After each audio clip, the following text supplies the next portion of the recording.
Berarti seberapa penting prinsip transendental ini untuk tetap diterapkan dalam perkawinan di Indonesia? Maka nggak menutup kemungkinan di Indonesia ini memungkinkan kan terjadi rasa suka, rasa ingin bersama, atau mungkin ada rasa cinta antara penduduk yang beragama satu dengan beragama lainnya. Kenapa? Tidak dilarang perkawinan beda agama, tidak dianjurkan, tapi hanya mengatakan perkawinan sah bila dilakukan menurut hukum agama dan kepercayaan masing-masing. Sehingga itu multi interpretasi. Setiap buku adalah jejak pemikiran, dan setiap pemikiran yang dibagikan adalah kontribusi bagi masa depan. Assalamualaikum warahmatullahi wabarakatuh. Halo Sobat Literasi, kembali lagi dengan konten-konten dari FIUI Press. Hari ini adalah salah satu konten terbaru kita berupa podcast FIUI Press, di mana kita akan membedah buku-buku karya dari FIUI Press. Dan hari ini kami merasa sangat terhormat telah hadir bersama kami sosok yang luar biasa, Bapak Dr. Humar Aris Sanjaya, SHMH, di mana beliau ini selaku penulis dari buku yang akan kita bedah hari ini. Beliau merupakan dosen di Fakultas Hukum Universitas Islam Indonesia, sekaligus pakar di bidang hukum perdata, khususnya di hukum keluarga. Terima kasih banyak Bapak atas ketersediaan Bapak untuk meluangkan waktu di tengah kesibukannya hari ini. Sama-sama Mbak Elvira, senang bisa diundang kemari. Baik, seperti yang kita tahu bahwasannya isu perkawinan antar umat beragama ini telah menjadi diskursus yang tidak pernah usai, berada di persimpangan antara kepastian hukum positif, keyakinan agama dan hak konstitusional warga negara. Dalam konteks ini, FIUI Press hadir dengan sebuah karya yang penting yang mencoba menelaah isu tersebut hingga ke akar filosofisnya. Judul dari bukunya adalah Prinsip Transendental pada Perkawinan dan Pencatatan Antar Umat Beragama dan Pemeluk Kepercayaan di Indonesia. Baik, mungkin kita bisa mulai ya Pak. Sebelum kita masuk ke pembahasan isi bukunya, mungkin Bapak bisa jelaskan sedikit apa yang melatar belakangi Bapak dalam menulis buku tersebut. Terima kasih Mbak Elvira pertanyaannya. Jadi ini dari kegelisahan di mana kita sebagai bangsa yang plural ya, mengenal berbagai macam agama dan kemudian juga mengakui adanya aliran kepercayaan juga sebagai salah satu kepercayaan di Indonesia. Maka nggak menutup kemungkinan di Indonesia ini memungkinkan kan terjadi rasa suka, rasa ingin bersama, atau mungkin ada rasa cinta antara penduduk yang beragama satu dengan beragama lainnya. Nah kemudian dari situlah maka kita harus mengetahui apa yang menjadi fitrah manusia, terutama ketika manusia memiliki agama, apakah mereka itu diperkenankan untuk menikah dengan berbeda agama atau setidaknya dengan aliran kepercayaan. Karena kita Indonesia mengenal adanya kebebasan untuk memeluk agama, kebebasan untuk beribadah, sehingga ketika mereka mau melakukan perkawinan, apakah itu kemudian dilarang apa tidak, dan kemudian kita mengetahui bahwa banyak yang melakukan perkawinan seperti itu. Nah, tentunya apakah mereka menyadari itu benar atau boleh apa tidak, maka disitulah kegelisahan yang berawal dari penulisan dari buku ini. Karena jangan sampai manusia, orang, penduduk warga negara Indonesia sudah mengetahui bahwa perkawinan itu sudah diatur dalam hukum. Ketika diatur dalam hukum, apakah ini dilarang atau tidak, bagaimana masyarakat menyikapi hal tersebut, ya tentu kalau kita hanya berpedoman pada hukum saja tidak akan selesai. Maka kita harus menggali lebih dalam lagi, yaitu dengan menggunakan prinsip. Prinsip apa? Prinsip transendental, yang dimana bernilai-nilai sesuatu yang lebih dari hanya hukum, yaitu nilai kepercayaan kepada Tuhan, yaitu nilai dari transendental itu. Berarti seberapa penting prinsip transendental ini untuk tetap diterapkan dalam perkawinan di Indonesia, Pak Komse?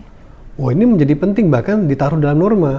Kita tahu di Undang-Undang Perkawinan itu kan Mbak Elvira, bahwa perkawinan itu yang sah itu harus dilakukan menurut hukum agama dan kepercayaan masing-masing, sehingga pengakuan keabsahan perkawinan itu harus dilakukan basisnya adalah saudara melakukan perkawinan itu berdasarkan hukum agama dan kepercayaan. Nah, sehingga itulah nilai transendental. Nah, jangan sampai di dalam buku ini kan kita menulis juga bahwa ada pencatatan perkawinannya.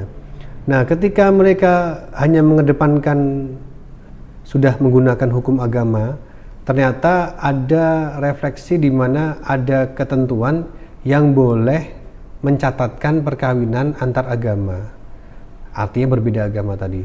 Dengan apa? Dengan melalui prosedur penetapan di pengadilan. Nah, harapannya tidak hanya perkawinannya juga, tetapi pencatatannya pun juga ketika hakim misalnya, dan ada dalam Undang-Undang Administrasi Kependudukan di pasal 35 itu ya, di mana hakim dapat mengabulkan permohonan perkawinan beda agama untuk dicatatkan di garis bawah di sini. Nah, hakim ketika mengabulkan urusan pencatatan juga harus memiliki pandangan dan prinsip dari transendental juga.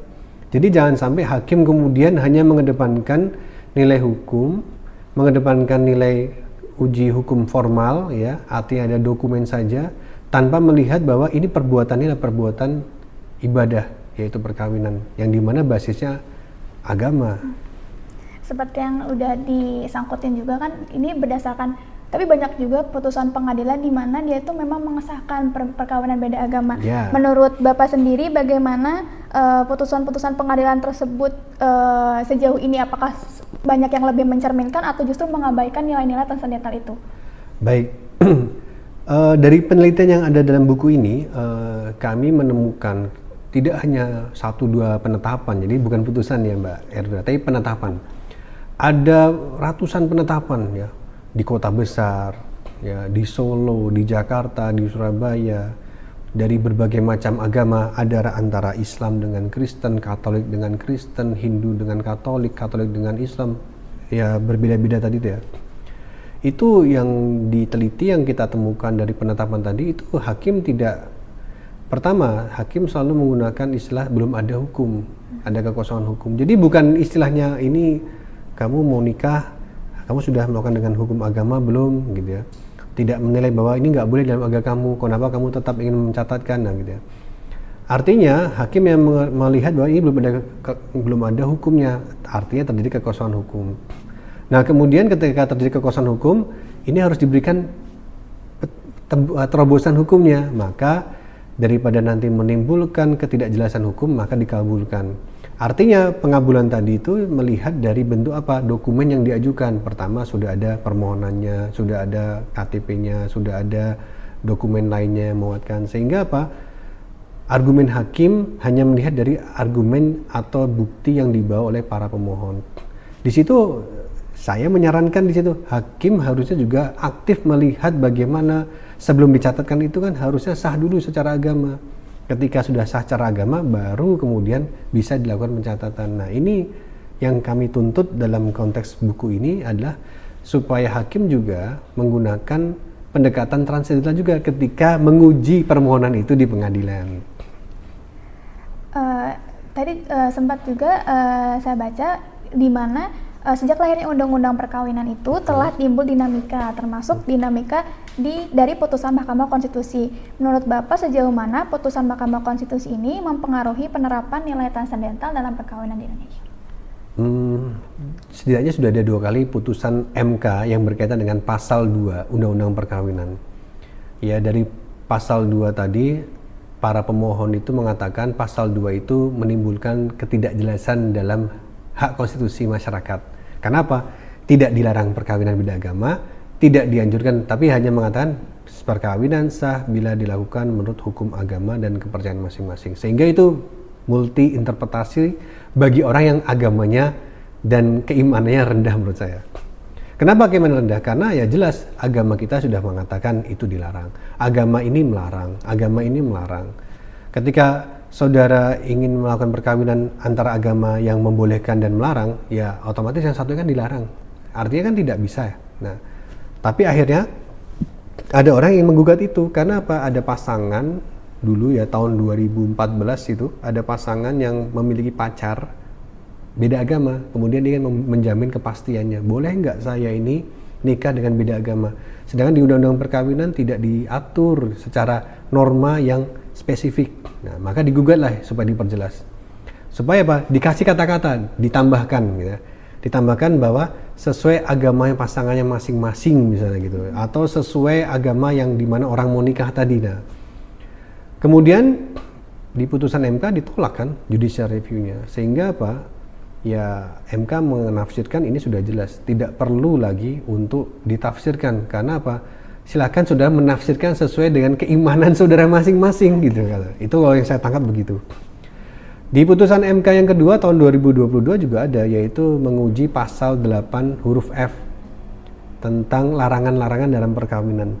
Apa yang dilarang? Jadi kalau dalam Undang-Undang Perkawinan pasal 8 huruf F itu, kalau saudara dalam agama saudara dilarang melakukan perkawinan, maka undang-undang ini juga menguatkan bahwa mengikuti apa yang dilarang dalam agama saudara. Digugat itu sama orang dan ditolak, artinya kedua-duanya ditolak. Sehingga dampaknya apa? Ya kita harus menguatkan prinsip keimanan kita. Kita harus mempelajari prinsip transendental dengan baik, bahwa perkawinan itu ternyata bukan hanya hidup bersama, tapi adalah ibadah. Gitu. Tadi Bapak juga sebenarnya sudah menjelaskan terkait titik pentingnya di mana kalau tadi nilai transendental itu harus masuk pada pencatatannya juga kan ya Pak tadi. Yeah. Nah, mungkin bisa lebih diterangkan lagi mengapa nilai transendental ini harus masuk dan bagaimana tantangannya, karena kan pasti sulit ya untuk memasukkan nilai transendental ini pada implementasinya sendiri menurut Bapak. Jadi gini, saya mencoba dan sudah saya tulis dalam buku ini juga bahwa nilai transendental itu harus dipelajari dan ini mutlak ya. Artinya ibadah perkawinan itu tidak hanya perbuatan hukum tapi juga ibadah yang bernilai religius. Sehingga apa? Kalau mau menggunakan prinsip transendental itu harus dimulai dari bagaimana orang itu mengikuti perintah agamanya dulu. Nah, berarti kita berbicara apa? Ketaatan ibadah dulu, ketaatan terhadap agama tersebut. Karena banyak orang meyakini agama tapi justru dalam hal kepentingan tertentu yang tidak menguntungkan buat dia menyimpangi ketentuan agama. Sehingga apa? Dalam urusan ini mengikuti agama. Ketika urusan tidak menguntungkan, maka dia tidak mengikuti agama. Itu harusnya bernilai transendental itu seutuhnya. Seutuhnya dari orang tua mengajarkan kepada anak, dari anak kemudian dididik, ini loh, kamu mengikuti agama ini, maka kamu harus mengikuti tidak hanya setengah-setengah, tapi seutuhnya, seluruhnya. Bahkan urusan perkawinan pun, ya orang tua harus ikut berperan. Dalam buku ini juga dijelaskan ya, bahwa ada catatan tentang peran orang tua itu berpengaruh terjadinya perkawinan beda agama. Kenapa? Karena anak itu merasa yakin dan merasa tersupport bila orang tua itu tidak melarang itu. Ya silakan nak, yang penting kamu bahagia. Silakan nak, yang penting kamu suka. Tapi ingat di balik peran kata-kata tadi ada hal yang bisa bertentangan dengan keimanan dalam beragama. Dalam Islam misalnya, memang dalam Islam itu ada pendapat yang kemudian dikatakan itu boleh. Tapi bolehnya itu ternyata bagi mereka kaum ahlul kitab. Ini sudah dibahas oleh MUI ya. Saya tidak akan membahas pada konteks itu karena ini bukan ranah dalam buku ini. Tetapi artinya bila kita berbicara penafsiran tadi sudah ada yang namanya ahlul kitab itu bukan bagian dari agama-agama yang hidup pada saat ini. Artinya kalaupun terjadi beda keyakinan menikah itu udah jelas beda agama. Bukan sebagaimana yang terjadi pada penjelasan hadis. Ini bisa didapat dari penjelasan MUI ya. Sehingga peran orang tua, peran sekolah, peran guru untuk mengajarkan generasi muda, mengajarkan generasi anak-anak muda supaya berpikir bahwa yuk kamu ibadah ini tidak hanya masalah ibadah sholat, ibadah, tapi juga sampai kepada perkawinan. Perkawinan itu ibadah. Kenapa? Karena itu ibadah yang lama usianya. Karena dimulai sejak dia sah sampai nanti dia bercerai atau nanti dia meninggal salah satu pasangannya. Maka di situan ibadah semua. Dari apa yang dia lakukan, dia hidupkan sampai anak yang dilahirkan. Kalau di situ sudah tidak bernilai ibadah, sudah dianggap tidak nilai ibadah, maka itu bukan bagian dari perintah yang ada dalam agama Islam. Perkawinan sendiri rujukannya jelas Al-Quran. Mekanismenya dari hadis. Yang menunjukkan siapa? Nabi Muhammad SAW. Jadi itu ibadah. Kenapa? Ada tuntunannya dalam ibadah. Jadi kita nggak bisa mengatakan perkawinan itu hanya sebatas hubungan perdata atau hanya hubungan hidup bersama saja, nggak bisa. Karena pencatatan juga termasuk dari bagian perkawinan itu sendiri. Pencatatan itu adalah kepastian hukum. Bagaimana membuktikan kalau dia istri saya? Kalau tidak ada bukti kepastian secara hukum yang melindungi itu, maka ketika negara ingin ikut campur memastikan bahwa dia adalah istrinya orang ini, maka kan butuh yang namanya pencatatan. Nah, pencatatan itu kan basisnya harus dari sahnya perkawinan dulu. Artinya, ya kalau perkawinan sudah sah menurut agama, maka pencatatannya pun tinggal mengikuti saja. Jangan sampai perkawinannya abu-abu ya karena agama dia melarang, agama dia membolehkan, tapi kan ini artinya ada dua perbedaan tuh.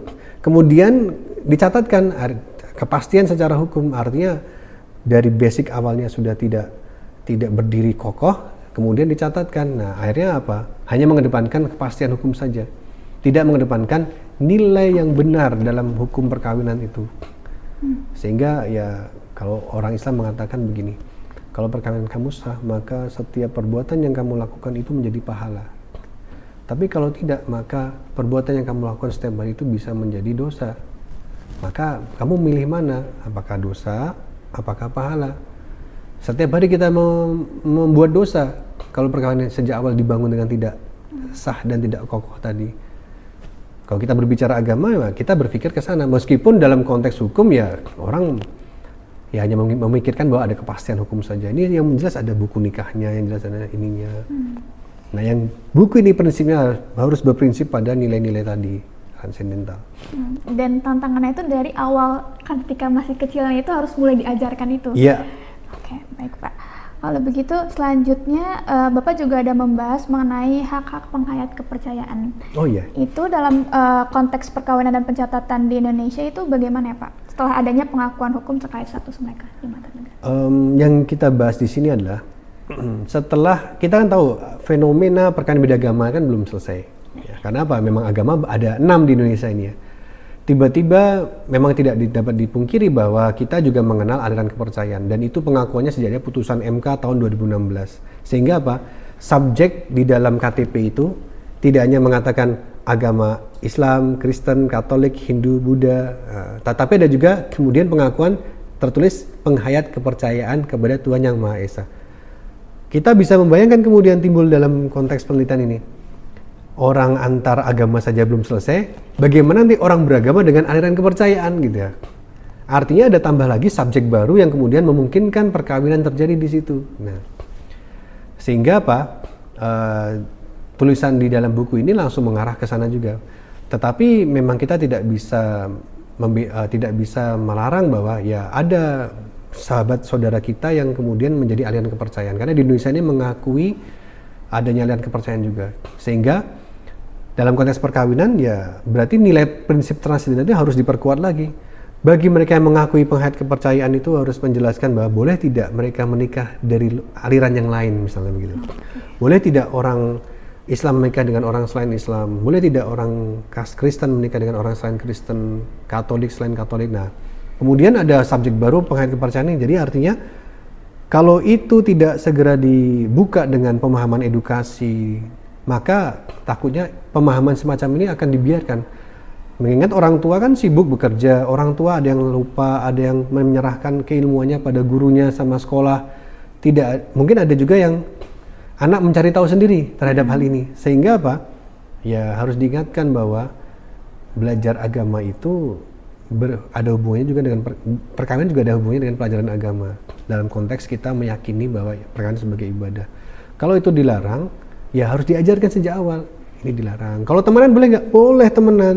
Kalau mau menikah, nah kita ajak mereka. Mungkin kalau dalam Islam kita ajak untuk bermualaf, masuk kepada agama Islam. Nah, sehingga itu yang dimaksud dengan mempelajari agama dengan kafah. Kemudian Bapak juga di buku ini menyinggung tentang keadilan. Nah, bagaimana Bapak menghubungkan antara prinsip transcendental ini dengan konsep keadilan dalam konteks hukum perkawinan di Indonesia? Ini pertanyaan yang harus dijawab dalam konteks hukum. Keadilan itu adalah sesuatu yang bisa dipandang dalam perspektif macam-macam dalam hukum. Misalnya keadilan di mana equality, ada keadilan yang di mana bersifat sesuai dengan aturan hukum. Saya mencoba mengkaji keadilan dalam konteks ini adalah keadilan di mana nilai transcendental itu adalah keadilan yang diciptakan oleh Tuhan kepada hambanya sebagai petunjuk. Sehingga apa? Ketika saudara menikah sesuai dengan petunjuk Tuhan, itu juga keadilan yang diciptakan Tuhan supaya kamu hidup itu sesuai petunjuk Tuhan dan harapannya bisa hidup bahagia di dunia dan akhirat. Maka ketika menggunakan prinsip transcendental pada perkawinan, harapannya saudara kalau dalam Islam, karena saya mengutip agama Islam di sini, setidaknya mengikuti apa yang diperintahkan oleh maqasidus syariah. Kita sebagai seorang muslim itu terikat dengan kewajiban-kewajiban tujuan beragama. Contoh, kewajiban maqasidu dalam hifzu agama, menjaga pikiran, menjaga nasal, menjaga harta, ya. Dalam konteks ini kita salah satu menjaga nasab kita, menjaga agama kita, menjaga pikiran kita. Kenapa? Karena diperintahkan oleh agama. Sebagai seorang muslim kita dituntut untuk menjaga tadi, karena bagian dari maqasidus syariah, tujuan kita beragama. Nah, dalam konteks ini salah satunya adalah nasab harus jelas. Ya, karena ketika menikah pasti memiliki anak. Nasabnya harus jelas. Ini nasab dari siapa? Dari ibu kamu, ini dari bapak kamu. Ibu kamu siapa? Ayah kamu siapa? Gitu ya. Kemudian ketika ditanya bahwa ini nasabnya dari perkawinan yang, mohon maaf tanda kutip, dalam konteks agama ini belum sah karena agama Islam melarang perkawinan beda agama. Nah, kemudian ini korbannya adalah anak tersebut, anak yang lahir. Kemudian Bapak juga ada membawa perspektif dari keadaan filosof Barat juga, itu hasil dari perbandingannya itu antara keadilan dari filosof itu dengan keadilan Islam itu bagaimana? Kalau keadilan pada prinsip yang digunakan pada prinsip keadilan Barat itu adalah satu, keadilan itu tidak membeda-bedakan, sama dengan Islam, sama. Islam itu tidak membeda-bedakan, ya. Artinya keadilan yang diciptakan adalah keadilan yang benar-benar tidak ada perbedaan. Oleh karena itu bagi orang yang menikah ya harusnya tetap sesuai dengan apa yang kamu pelajari. Ya, kamu orang Muslim ya kamu harus sesuai dengan apa yang kamu pelajari. Dan keadilan itu ya itu sudah sebuah bentuk keadilan yang dimana keadilan yang kita bahas bersifat bahwa ya, keadilan transendental itu adalah keadilan yang dimana saudara tetap menggunakan petunjuk dari Tuhan yang saudara yakini, saudara patuhi, saudara taati. Kenapa ketika urusan sholat Anda sholat, ketika urusan ini Anda melakukan ibadah, tapi ketika kawin kok tiba-tiba saudara nggak mau mengikuti perintah Tuhan kamu? Maka itu menurut saya bukan suatu keadilan kalau saudara malah keluar dari perintah itu. Kemudian mungkin balik lagi terkait hakim ya pengadilan, itu menurut Bapak bagaimana menilai karakteristik pertimbangan hakim yang ideal dalam menjaga keseimbangan antara tadi menyeimbangkan antara hukum agama atau kepercayaan dengan hukum negara? Ya, di sini saya usulkan hakim. Seorang muslim, jadi ada beberapa usulannya yang dimana saya tulis itu hakim itu jangan bersifat formal. Ketika ada perkara pemohonan itu ya hakim jangan formal saja, tapi ditanya. Ini bisa saya kabulkan bila dilakukan menurut hukum agama. Nah, kamu nikah dengan hukum agama apa? Nah, ternyata ada fenomena kan, pagi pakai hukum agama Islam, siangnya pakai hukum agama yang satunya gitu. Ini mempermainkan gitu ya. Ya, akhirnya secara formal ada bukti dokumennya, maka pakai salah satu akhirnya. Pakai yang pagi hari misalnya. Hakim akhirnya apa? Ya menerima saja, yang penting ada dokumennya. Saya melihat dari konteks penetapan seperti itu. Harusnya apa? Ya hakim menanya lagi, ini kamu pagi pakai Islam, siang pakai. Kamu pakai Islam ini kamu mualaf nggak kan gitu? Karena nikah dengan agama Islam harus salah satu, semuanya beragama Islam. Nah ditanya kamu mualaf nggak? Kalau mualaf mana buktinya? Gitu. Kalau nggak ada, apa buktinya? Nah ya, harusnya tidak bisa dikabulkan. Gitu. Meskipun saat ini sudah ada perma ya, peraturan Mahkamah Agung bahwa setiap hakim di pengadilan negeri itu tidak boleh menerima dan mengabulkan permohonan perkawinan beda agama. Mungkin terakhir Pak, apa harapan Bapak terhadap pembaca, terutama khususnya mungkin mahasiswa, akademisi, dan praktisi hukum setelah membaca buku ini? Ya harapannya adalah kita harus kembali kepada apa yang kita yakini dan kita taati gitu ya. Jangan berpikiran bahwa ya yang penting saya cinta, saya kemudian suka sama dia, saya mau menikah dengan dia. Ya tidak bisa begitu. Itu namanya saudara mempermainkan keyakinan yang Anda pahami. Kalau memang saudara orang itu memang cinta mati dia, cinta serius dengan kita, pasti dia cinta itu dibuktikan dengan keseriusan. Keseriusan apa ya? Bisa dia ikut dengan agama dia atau dia ikut dengan agama kita gitu. Artinya clear gitu ya. Selesai. Itu kalau orang cinta. Tapi kalau dia tidak mau mempertahankan, itu bukan bukan ya dikatakan cinta mati atau apa, itu artinya masih berpikir, masih maju dan mundur gitu ya. Nah, dalam hal ini ya kita berpikir saja, jangan sampai hidup kita, kalau dalam pandangan Islam, jangan sampai kita berbuat setiap hari itu malah justru bukannya pahala, tapi malah menjadi dosa. Kenapa pahala? Karena keabsahan kita dalam konteks agama, kita memang urusan dosa Tuhan yang tahu ya, hak prerogatif Tuhan. Tapi ketika kita sudah menggunakan akal kita memikirkan itu, sehingga yang terjadi adalah kita menjadikan dosa. Bayangkan setiap hari kita berdosa, menggauli istri, mendekati istri, ataupun memegang istri, apapun setiap perbuatan itu yang harusnya bernilai pahala dalam agama malah menjadi dosa. Kenapa? Gara-gara dibangun sesuatu yang tidak kokoh dan berbasis pada larangan. Jadi itu harapannya.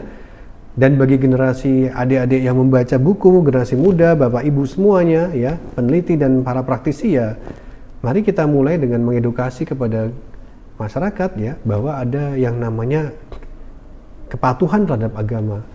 Kalau memang itu dilarang, ya kita harus berani mengatakan itu dilarang. Kalau memang itu sudah tidak bisa ditahan dalam hubungan perkawinan, ya kita harus bisa mengontrol diri kita.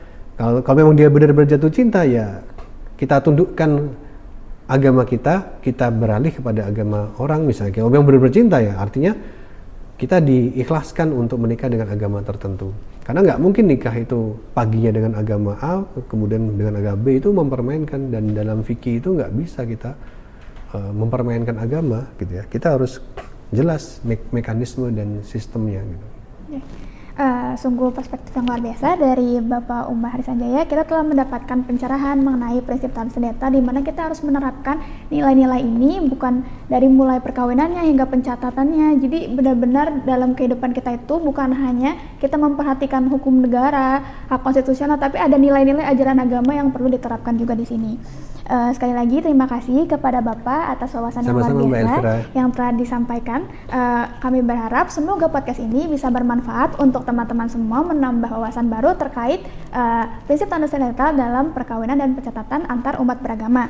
Untuk Anda yang ingin lebih mendalami lebih jauh mengenai buku ini yang berjudul Prinsip Tanu Sendeta pada Perkawinan dan Pencatatan Antar Umat Beragama dan Pemeluk Kepercayaan di Indonesia, yang diterbitkan oleh FHUI Press atau Pusat Penerbitan dan Publikasi FH, bisa dapat menghubungi nomor di bawah ini. Sekian dari kami, sampai jumpa. Saya Nadia Elvira, berikutnya dengan kajian hukum yang tak kalah menarik. Salam hukum dan sampai jumpa.